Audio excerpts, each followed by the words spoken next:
that thought going, Gary. Noah began to be a man of the soil, and he planted a vineyard. He drank of the wine and became drunk and lay uncovered in his tent. And watch again. Yes, a second time.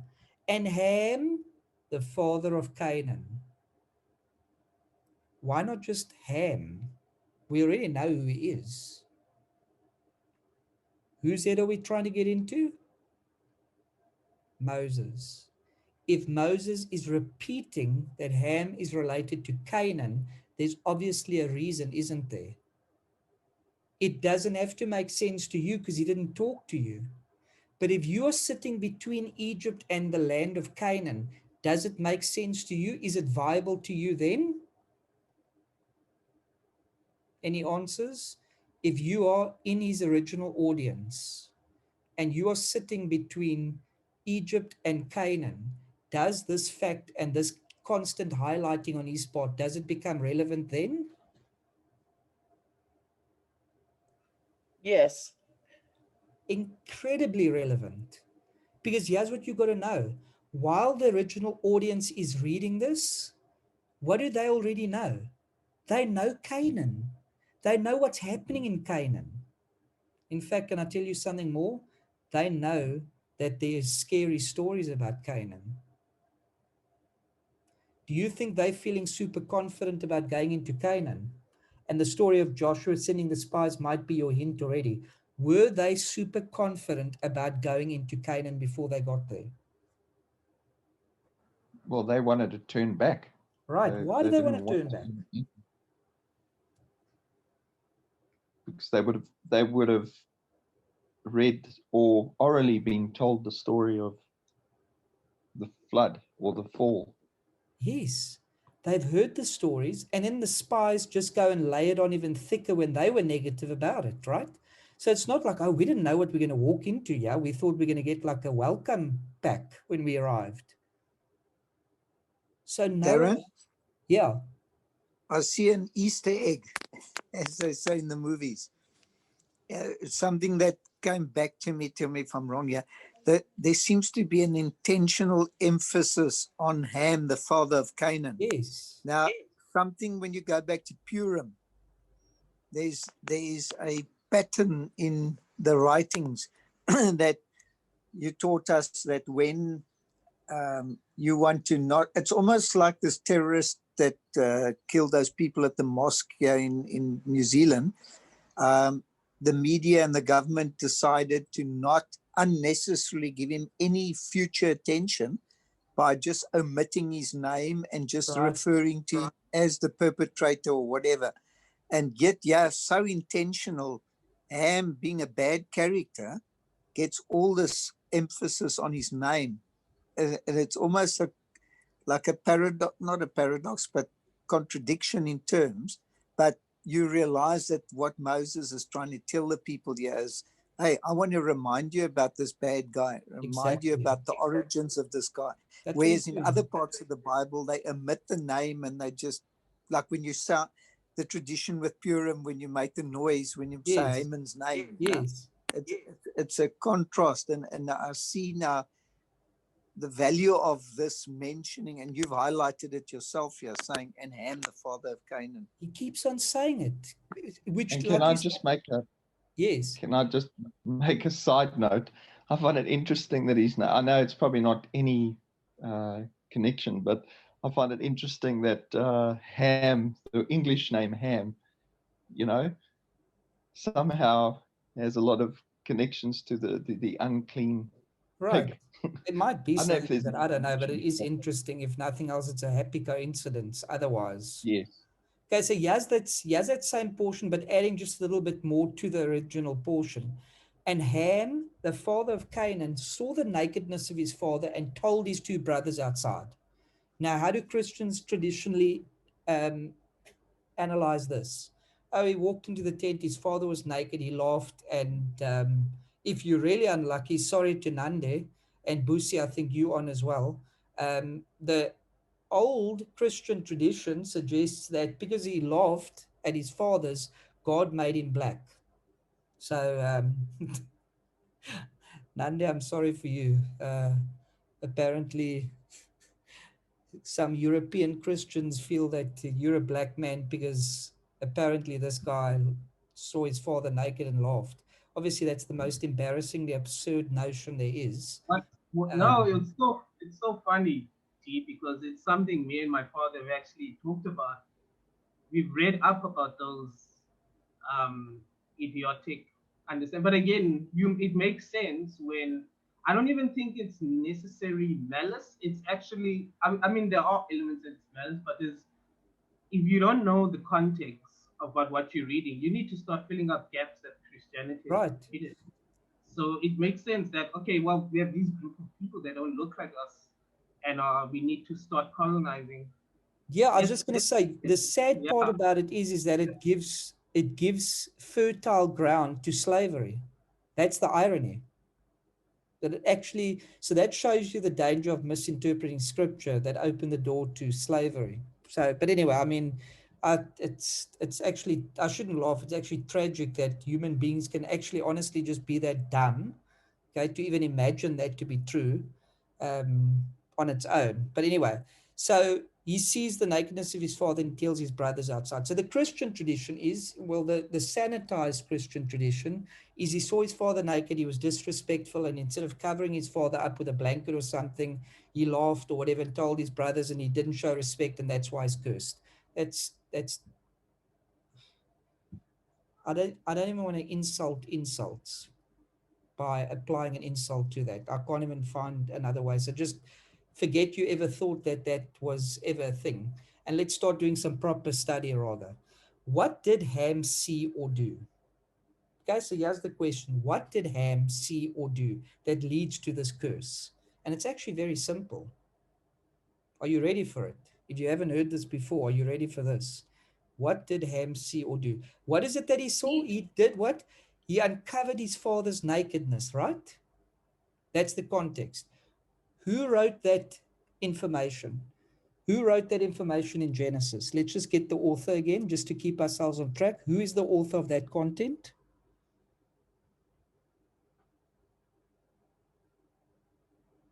It's not a trick question. Who's the author of Genesis? Moses. Moses. Right. Tell me, who's the author of Leviticus?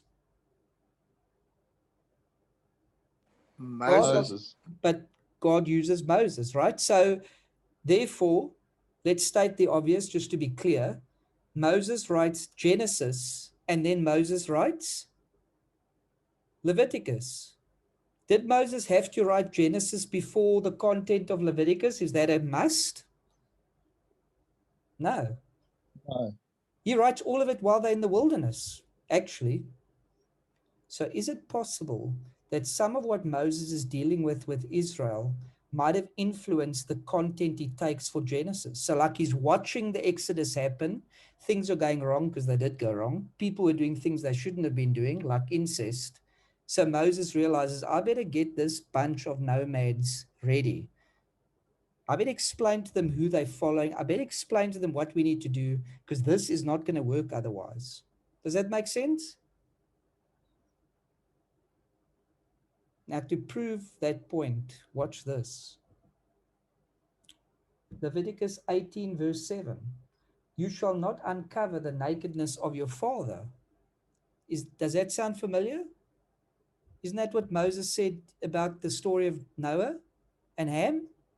And what is the nakedness of your father? Which is the nakedness of your mother? She is your mother. You should not uncover her nakedness. In other words, what does this imply? The nakedness of your father, to uncover it, is to do what? Darren? I know it Hi, sounds like a Darren. dirty thing to say, but someone please say it for me. I don't want to say it. I want to know that I'm getting through to my audience here.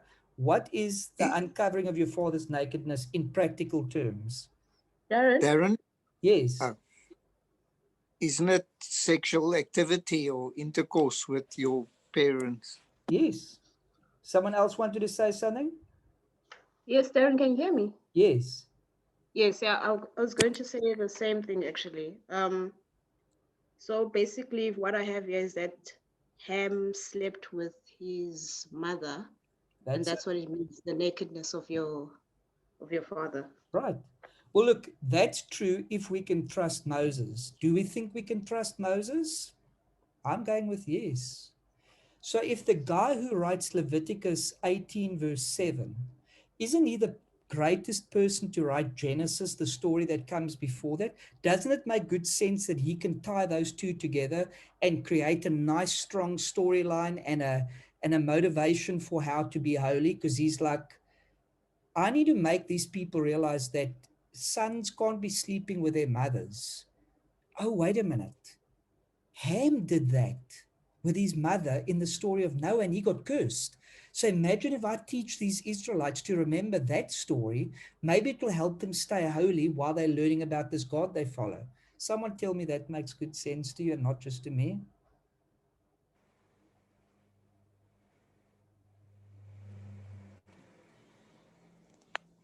Anyone, even just one person? I'll take one person even. Yes, Darren, it makes perfect sense. Thank you, Busi. I'll send you money into your bank account for that agreement. Thank you. So let's quickly look at this very disturbing fact. If this is Noah's wife, hypothetically speaking, on the screen, is that Canaan inside of her stomach? Wow. So in other words, when Noah curses Ham, but it falls on Canaan, do you think it's possible that Canaan was in their midst already? Do you think it's possible that Ham impregnated his mother and that the child is Canaan?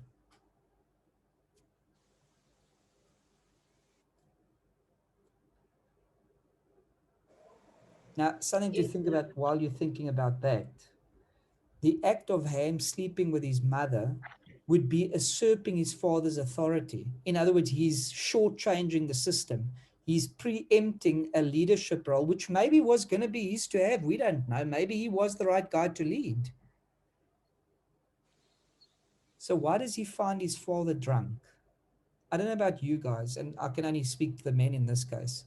If tomorrow we woke up and the whole of mankind was gone, and there was just us and a woman around, or one or two women or something, and we were told you have to start the whole of mankind over, I might have some performance issues for a few days.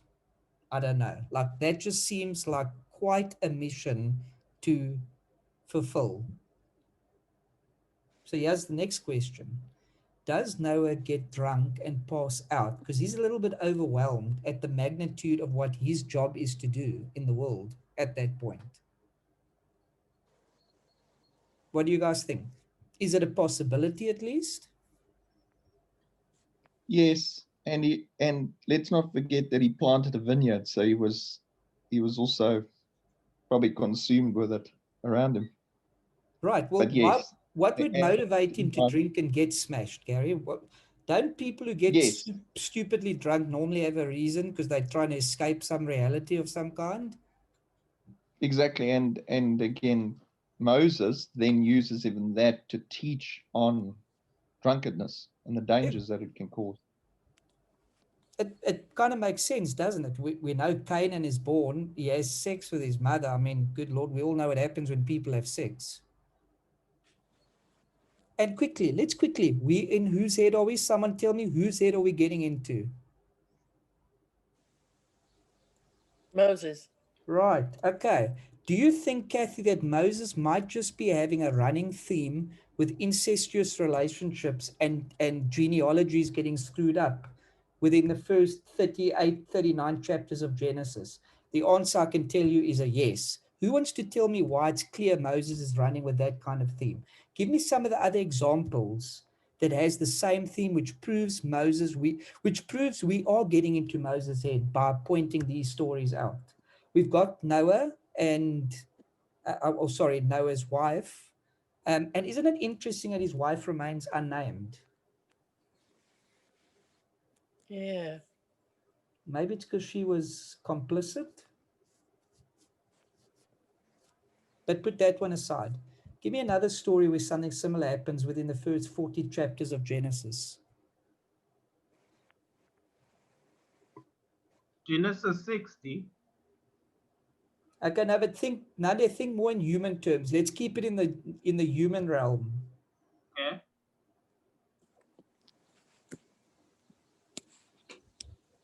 So wait, are you asking what happens with? Where a similar instance of incest or sexual deviance happens, but just with human beings.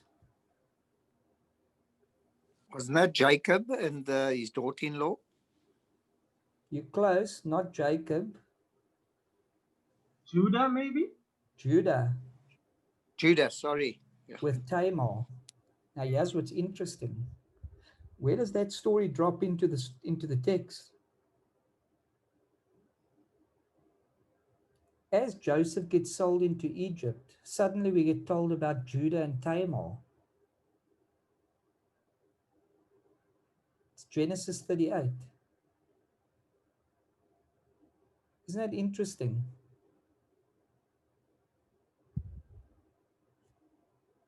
There's another one that does involve Jacob, but not Jacob directly.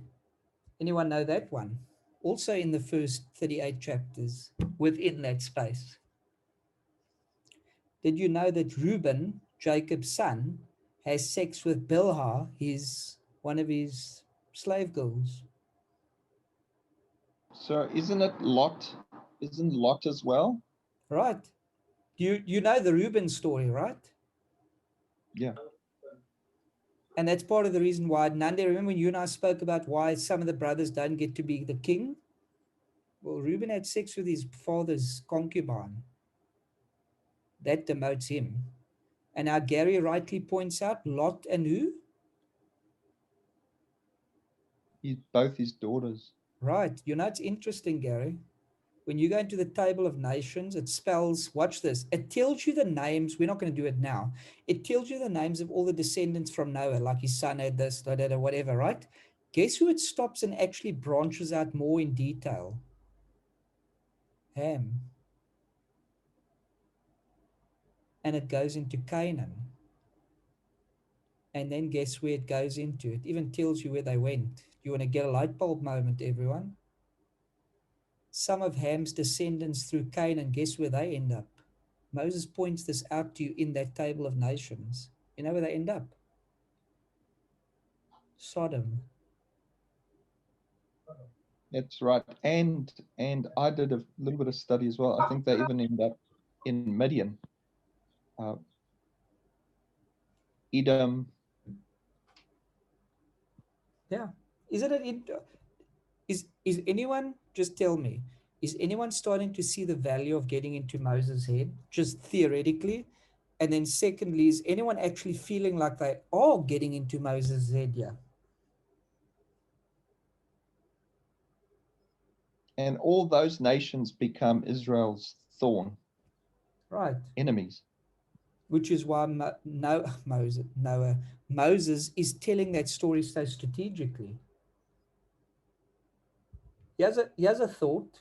Did Moses alter the original story after the flood? So just a thought. The story of Noah wasn't created by Moses. He just took it from pre-existing world writings at the time. You know that, of course, I hope, that it was around with other people too. Just a thought. Yeah, it's from Rabbi David Frankel. I'm not saying we're going with this. I just want to show you the evidence that getting into Moses' head implies Moses is writing with intention. That's all I want to show you really with this. So you don't have to go too far with this. The most important thing to note about the edited story is the strange preservation of the curse as directed at Canaan 3 times. He mentions Canaan gets spelled 3 times. So he says, something's up here. In spite of the identification of the sin of the story as Ham and the brothers as Shem and Japheth, wouldn't it have made more consistent to change the curse of Canaan to the curse of Ham? This strange presentation was actually crucial to the editor's interest. A central concern of his was to curse Canaan. Now, the point that I want you to see here is that this rabbi is saying clearly the author is intending to drive the story in a certain direction. And isn't that what we're saying? Moses is writing with intention. So that's what I want you to see. On the other hand, he did not want to present Canaan as a subject of Egypt. The edited form of the story allows for the re-identification of Canaan's master as Shem or Israel rather than Egypt. In other words, make Canaan be the the slave of Shem. Just, I need to stop to tell you something here.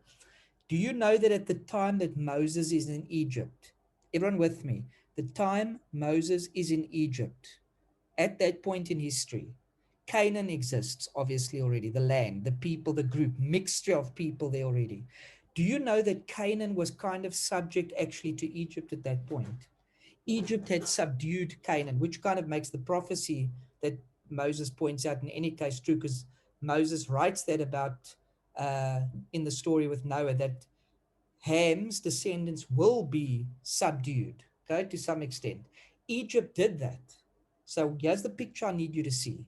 The slaves that are leaving Egypt, that have seen their masters that have brutally beaten them, Egypt, just drowned in the sea. Like, that's encouraging, right? Like, we've seen that, but we are still vulnerable because we're wandering in the desert. And not only are we wandering in the desert, we're going to another formidable force. We are now marching straight into the land of Canaan. Does that make sense to everyone? They are caught between Egypt, where they've left fine, they've just seen Egypt subdued, but they are vulnerable in the desert, in the wilderness, and now they're heading towards Canaan. Why do you think Moses chooses to say in the story of Noah, the prophecy, to say that Canaan will be subject to Shem? Who wants to tell me why does he spell that out?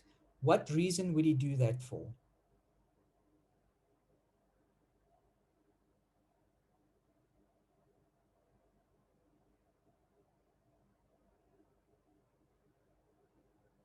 The Abrahamic covenant.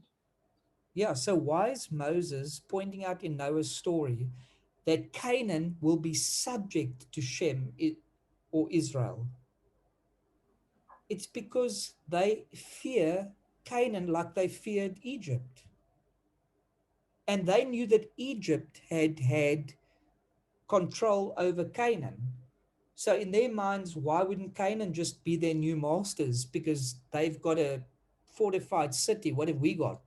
Nothing. We're walking in the desert with our family. Can you now read back into the Noah story and see how Moses is writing that as an encouragement to Israel to say, guys, it's been prophesied that Canaan, where we are going to, is destined to be our slave. Isn't that a powerful word to be used when you've just been liberated as slaves out of Egypt?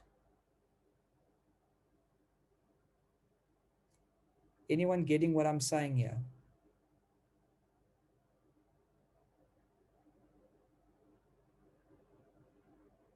Yeah, Yeah, that's his that spirit. he's saying that you've come out of a mighty superpower of the time which held dominion over you, but that superpower was the master of Canaan. But I want to tell you, you've seen the giants in the land, you're seeing everything, but I want you to know that how things are going to pan out. You're going to be the master of, of Canaan. So don't fear the That's it. blessing of Shem. You see, that's the power of being Moses, who's writing to the Israelites. Maybe he hears them talking. They're scared of Canaan. We've heard the stories about Canaan.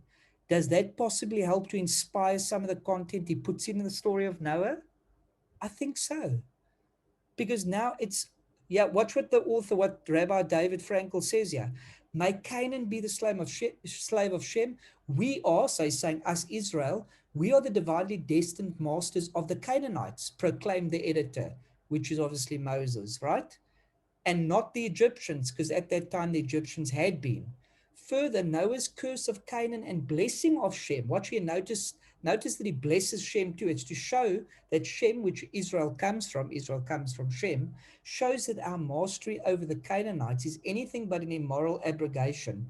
It's a fulfillment of a destiny foretold long ago. In other words, Moses is saying, guys, we know the end of the story is good because I'm telling you, this is what happened with Noah. So before Canaan was even born, or when Canaan was born, and before he even knew what he was going to become, already His grandfather had cursed him, so that means, and his grandfather blessed our nation, so we will beat them.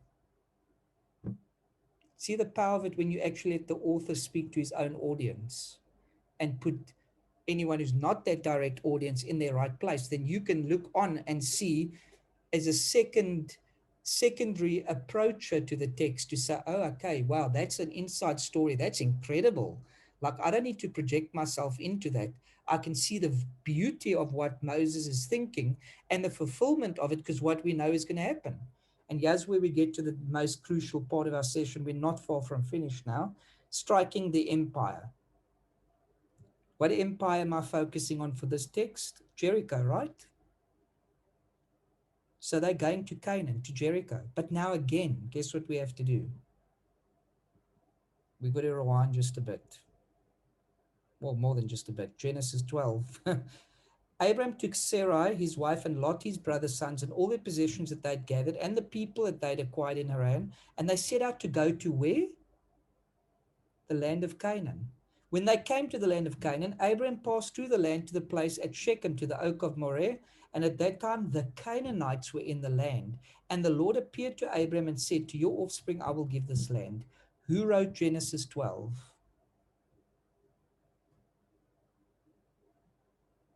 Moses.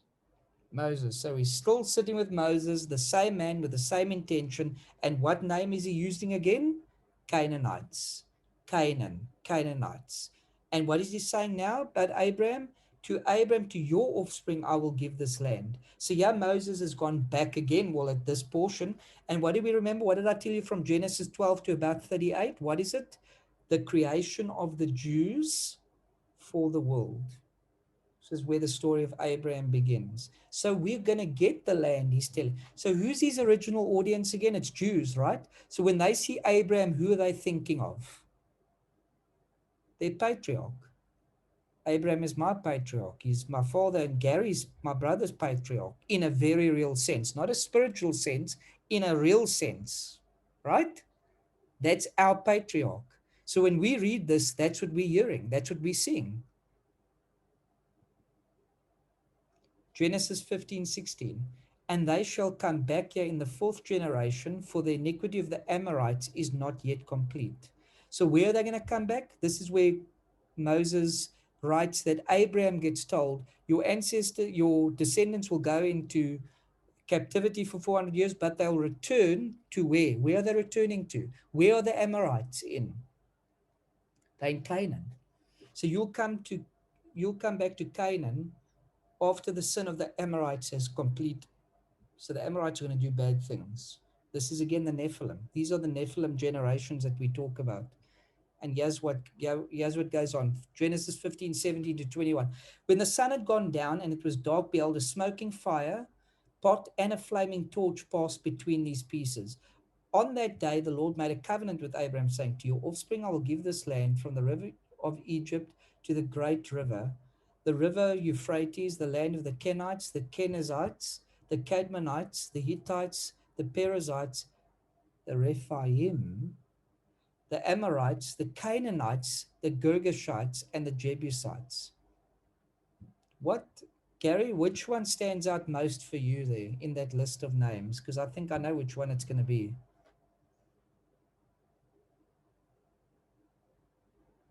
There's two. So the Rephaim, which flank Israel on their way in Midian, which is Saudi Arabia, near Sinai, and the Jebusites, which is Jerusalem, the ancient people of Jerusalem.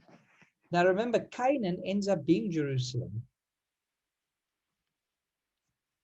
Gary, Yes. What is also interesting about that word Rephaim? What type of people does that imply? Isn't that giants? That's the giants. That's Nephilim. Isn't that interesting? Told to Abraham. Just something I want you to point out because it's about to become very important.